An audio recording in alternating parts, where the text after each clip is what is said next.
абсолютно не ценим то, что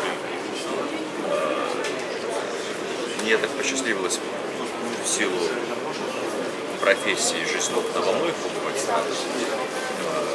Многие побывать в России. Я могу сказать, я не везде был на Дальнем Востоке, но, например, Камчатка в сентябре – это самое красивое место на Земле. Вот. Какая Турция, какой Египет, какой Лазурный берег.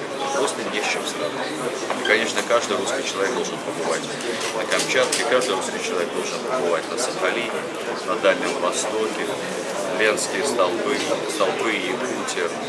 Это настолько грандиозно, это настолько потрясающе, это так завершает энергетически, что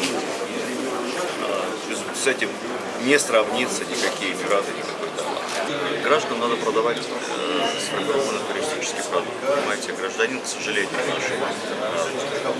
в Турции все включено из малого, и самостоятельно простроить маршрут мало кто может.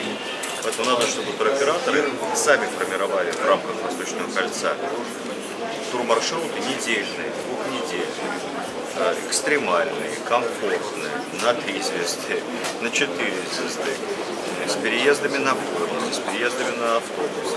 Вот только таким образом, может быть, с вертолетами, кто себе это позволит.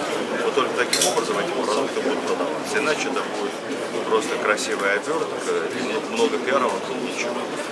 Государство подменить это не может. Задача государства нарисовать, предоставить возможности, дать льготы инвесторам, создающим объекты туристического показа, строящим гостиницу, базы отдыха,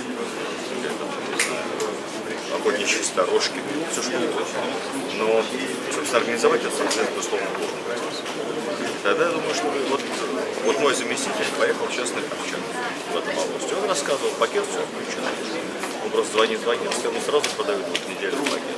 Спрашивают, сколько у вас человек с детьми, нужен вам гид, не нужен, или вы устраиваете большой групп.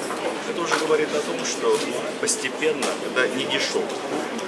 Ну, это то, что американцы называют, знаете, lifetime journey, то есть путешествие на всю жизнь, никогда не забудется.